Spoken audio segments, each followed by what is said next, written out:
go through that process. But when he talks about vengeance is mine, when he says don't avenge yourself, that's personal.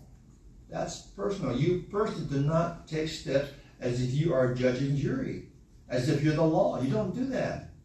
So if you have a grudge against somebody, he says, don't, because that's personal. If someone has defrauded you and you want to pay back, he says, that's personal. Don't do that. You treat them like this instead. Now, if you have to call the police to turn this guy in and report this, you do that. That's not personal. It's breaking the law. Do you know, I think you know this, that if there's any child abuse that may have happened and you heard about it and you may have witnessed something but you don't say anything about that, you're in trouble. You need to report that to the authorities because it's not personal. It's a matter of, wait a minute, this is against the law. So there's a place for calling the authorities and reporting somebody. That's not personal. But all these things about recompense no man eat, that's personal. Don't take it upon yourselves to go and hurt someone because they hurt you. Verse number 19 again. Dear beloved, avenge not yourselves, but rather give place unto wrath, for it is written, vengeance is mine, I will repay, saith the Lord. Now, those words are important. I will repay, saith the Lord. Is the Lord quite able to take revenge or to, quote, get even or to make things right or punish the evildoer? Can he do that more efficiently and more effectively than anybody else can? So why should you and I personally try to take things into our own hands and get revenge? We'll mess it up. We'll get in trouble. Verse number 20. Therefore, if thine enemy hunger, say, nanny, nanny, boo, boo. No, no. If thine enemy hunger, you would say, well, good for him. That's the fleshly, carnal reaction. Good for him. He deserves that. Well, maybe he deserves that, but personally, that's not our place to have that attitude. Therefore, if thine enemy hunger, Lord, you didn't mean to say this, did you? Feed him. Ugh. If he thirsts, good for him. No. Give him drink. Do you realize that when you got saved, you got really messed up about how you behave when you got saved? You are now obligated to behave like Jesus behaved. That's tough. But we're not talking about religion, we're talking about a relationship with Christ. Therefore, you are to be Christ-like in this world, and this is part of it. So it's not very comforting, is it, to know that you have to treat somebody nicely who didn't treat you nicely. Give him drink, for in so doing, this is a very symbolic and graphic illustration, for in so doing, giving your enemy food, giving him drink, for in so doing, thou shalt heap coals of fire on his head. Now that's a cultural thing where if someone's host died and it's winter time, he needs heat. Of course, you need heat to cook and to get warm. And you as a neighbor was mistreated by that guy, his fire's out. You carried a basket on your head, perhaps. You give him coals of fire to. You're essentially giving him life, or you carry it to him. It's like heaping coals of fire on his head. Two ways of looking at that. One, you actually carry it, and he actually takes it. But I take it like this. The coals of fire on his head, to me, that's like conviction. This guy's saying, who's coming to my house this time of the day? It's my neighbor. What does he want? I heard your fire's out. Here's some coals, some hot coals. Take it right now. Put it in your cake, and it's okay. And the guy says, what are you doing that for? Well, you're my neighbor. And the guy's thinking, when I talk about you, I gossip about you, I imagine your mud in the community, I said things that's not true to you, about you in the marketplace, I lied about you, and people hate you like I hate you, why are you being good to me? Just take it. The door shuts, he goes away. This guy, I take this to be, the point is you bring conviction to someone who doesn't deserve it. This person doesn't deserve to have any kindness given toward him because this guy's so nasty toward you, but the neighbor gave him coals of fire, gave him life, but he didn't deserve it. I take it like that, which is practically very true.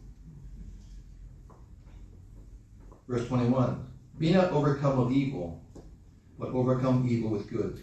Don't do what they've done to you.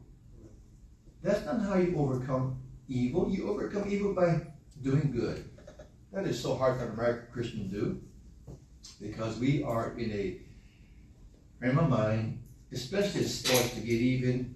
And look, can I digress and tell you something? I like it when the Yankees lose. I am so happy when they lose. I rejoice in someone's downfall. Why is that like me? I don't know. It's just something about me that I despise the Yankees. And when they lose, I'm happy. Well, they're not happy, but I'm happy that they're not happy because they lost. But I cannot translate that into everyday life toward people that perhaps, and you and I cannot do this to people who have mistreated us, legitimately. You cannot do the same thing to them. Number one, you're going against what Jesus said. Number two, you're going against what the Apostle Paul said. Number three, you're going against what the Bible says. It's all together. So whether you like this or not, it is still the truth. Plainly, what he says is what he says. But you just don't know what I went through. I'm glad I don't know what you went through. But I know someone who knows what you went through. And isn't that the important thing? Isn't that the important thing? And that's what the Lord says. He would take vengeance. He knows what to do. And when it happens, you can sit back and say, well, I'm glad I didn't do that. You know, when I was a boy, I did some bad things. You know what I did one time as a boy? I got a nail, a big nail. And there was a guy who made all kind of noise with his car in our neighborhood. I'm trying to sleep. I went to his car at the school parking lot and I did this. Got this big nail. I did this. I got the nail, went by the car fence, I did this. I walked like this with my hand. I just went on the passenger side of the car. So I stood on this side. Passenger side. A big, long, foot-long gouging, scratching his nice, precious car that was his God. And I just went, brr.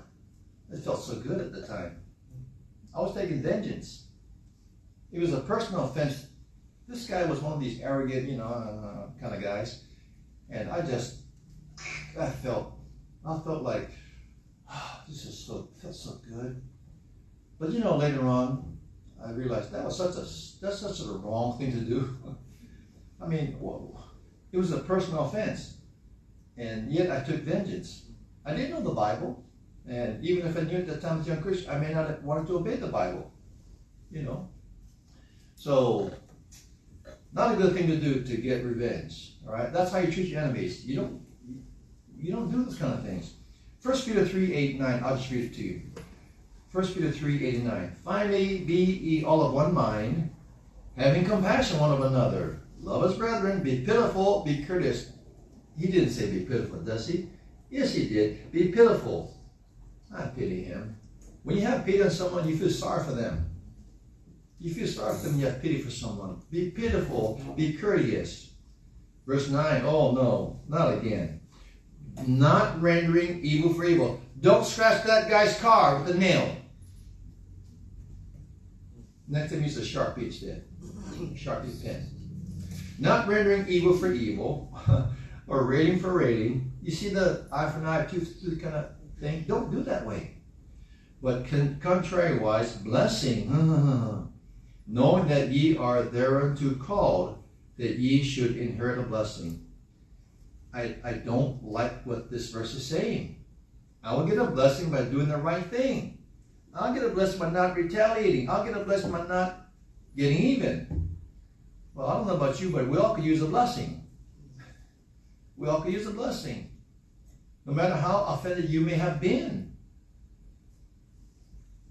That's right. Leviticus 19:7-18, I'll read it for you. Thou shalt not hate thy brother in thine heart. In thine heart is the key thing here.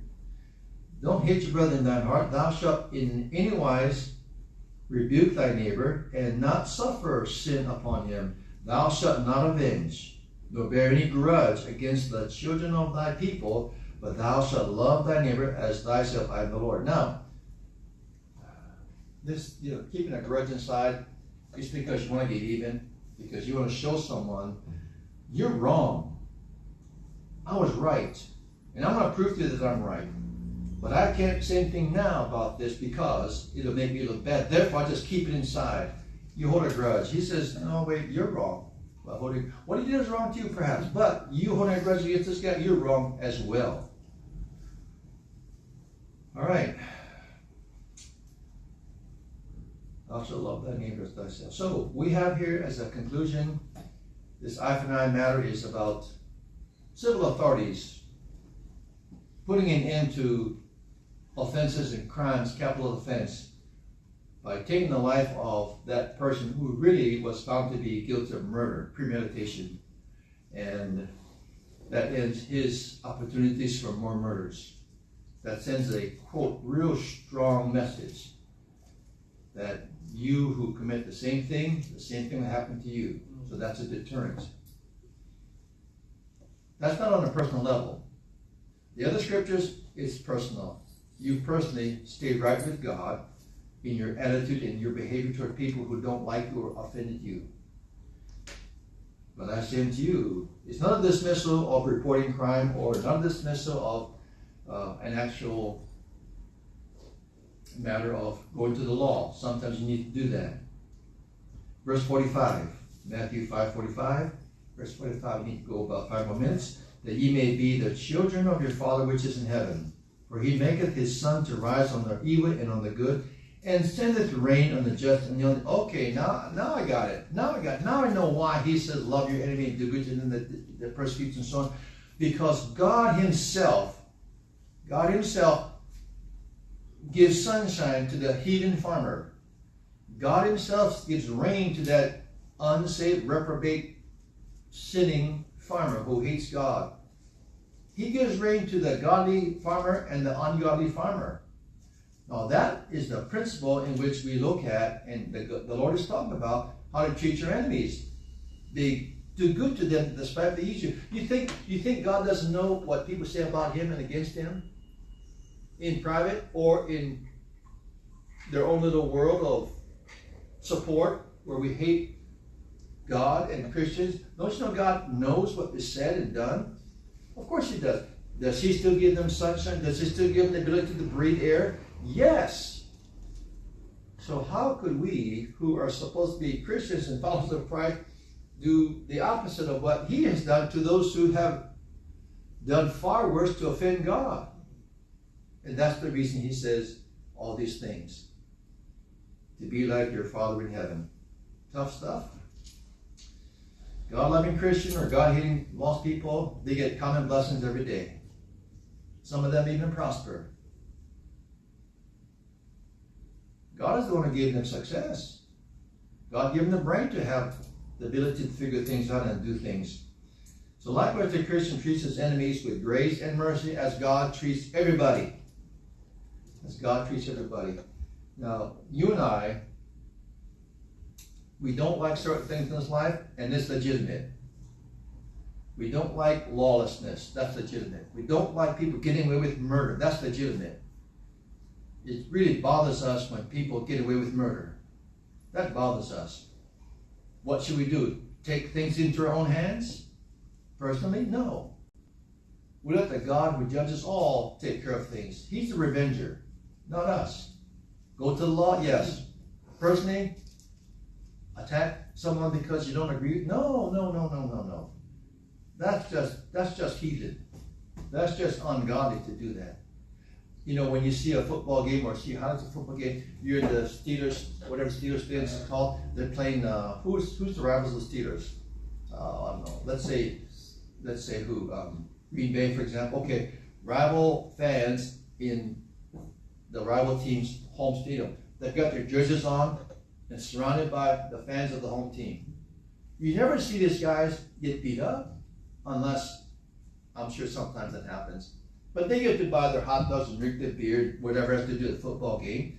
Nobody harasses them, even though they have the opposite team's jersey. That's called civility. It's called, this is a sport. He's a fan, we're fans. They're in our home field. We're not going to hurt them because we hate their team. We'll show our hate by beating the team on the field. That's it. There's nothing personal. Now, of course, there are exceptions, okay? There are exceptions. But by and large, there's no violence because you have the wrong jersey in the stadium. We are such funny people. We take things to the extremes. Now look at verse 40. Let me finish up at verse 45. For if you love them which love you, what reward have ye? Do not even the publicans the same? And if you salute your brethren only, what do more than others? Do not even the publicans so? Verse 48. Be ye therefore perfect, even as your Father which is in heaven is perfect. Said another way, treat your enemies, treat everybody respectfully, graciously, even people who disagree with you strongly and say things about you wrongly. This is what your Father does to everybody in this world, and He's done for centuries. And He knows more than we do about how unjust people have been toward Him. Now, this is not to say there's not allowance for sarcasm. In treating enemies respectfully, there's room for Babylon B in your life, okay? It's okay to highlight truth by being sarcastic. I think that's true. Elijah did that on Mount Carmel. He was the original Babylon B. Now, I want to give you one caution before I finish up the lesson today. There's a verse in the Bible that says this: cry aloud, spare not, lift up thy voice like a trumpet, and show my people their transgression, and the house of Jacob their sins. That's a verse in the Old Testament, Isaiah 58, verse number 1. Question is this: is that your verse for everyday living? Is that your verse for everyday living? Should you cry aloud? Should you point out everybody's sins and faults and shortcomings? Should you let everybody know about this? Cry aloud, spare not. Should you have no mercy about somebody who is wrong? Cry aloud, spare not. Lift up thy voice like a trumpet. Is it your job to broadcast to everybody you know what someone did to you wrongly personally? Show my people their transgression. No, this is Isaiah as a prophet, his ministry to preach to a very backslidden nation. Let them have it. Battering ram. MMA. Throw him down and beat him up. Now, the idea there is not to be gentle toward a backslidden people. That's not your verse for everyday living toward your enemies. That's not our verse. Now, a preacher may have to do that every once in a while. He should not care what people think about him when God puts him on his heart to preach something that's hard to take. That's part of it. A preacher may have to do that every once in a while. He should not care what people think about him when God puts him on his heart to preach something that's hard to take. That's part of it. But it's not personal. It's not personal. 2 Thessalonians 3:7 tells us, for yourselves know how you ought to follow us. For we behaved not ourselves disorderly among you. Now I'll stop with this one. That verse, I put it in here to explain that if you are generally a gentleman with people, generally, if there's a place and there's an opportunity to tell them the truth that's harsh, a hard truth, a tough one to take, to swallow, they will accept it more than if you said it the truth and your testimony has been very inconsistent. You've been vengeful, hateful, these kind of things. Your testimony will nullify the truth. They will not accept when you say that's true because your life betrays you. And Paul says this about his ministry: you yourselves know how you ought to follow us, for we behave not ourselves disorderly among you. He's saying, when I tell you the truth, you can believe me because my testimony, my life with you, my living with you, you've seen me day and night. You know what I'm like. I'm telling the truth. I'm the real deal. Therefore, they accepted his words. But your word is not be accepted when you tell them the truth. You have been nasty toward people. Okay?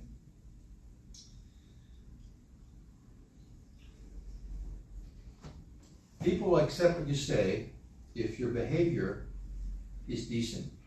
Quick story and I'm done. This famous actor, a brother of the well-known actor who is a liberal and a anti-Christian. Every time he makes jokes, it's about Christians and he mocks Christians. This guy's a hateful man. He has a younger brother. His younger brother was like his older brother. Because you know how it is, you follow your older brother. You kind of use him as an example how to be. And so this actor had a Christian wife. I think she got saved after they got married. We started going to church and began to realize, wow, I wish I'd known this before I got saved. Before I got anyway, she began to tell her husband things that she heard from church at church, and it turned out to be that he took it like she was scolding me. You know how it is, you learn something you get excited about, they want to tell someone else about that. Honey, you really should stop smoking. Honey, you really should stop drinking. Honey, it's really not good for your health. The pastor said today, and he began to hate the pastor, hate the church, because what she was saying to him, well, it's all truthful, but it was not really wise. So finally, he began to push her off so much that she wouldn't say anything. And then one day, she got this idea, I should stop preaching to my husband.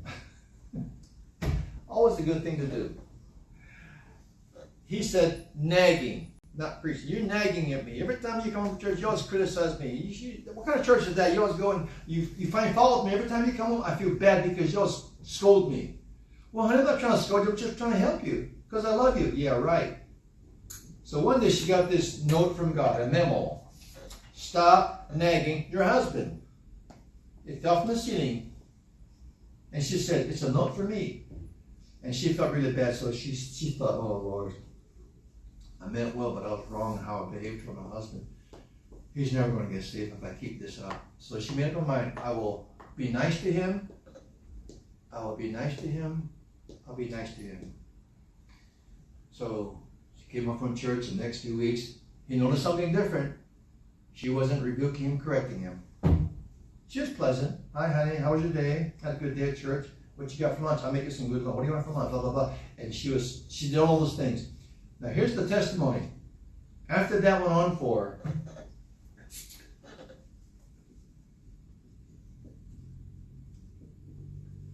that went on for 1 year. This actor, this brother of this famous actor who was an atheist and a hater of God, he says, well, what's going on with her? Oh. Maybe I should go to church one day. And he did. After a while, this guy got saved. You know who this guy is? Now, I'm not vouching for his whole life. I'm just saying this is an example of what good behavior can do. It supports your words. And this guy, this brother of Alec Baldwin, got saved. And he eventually began to make movies with Christian themes in it. He acted as bad guys sometimes and sometimes good guys. You know, actors are actors. They need to work. And so, but this guy got saved because his wife for 1 year shut her mouth and just behaved herself toward her husband. She killed him with kindness.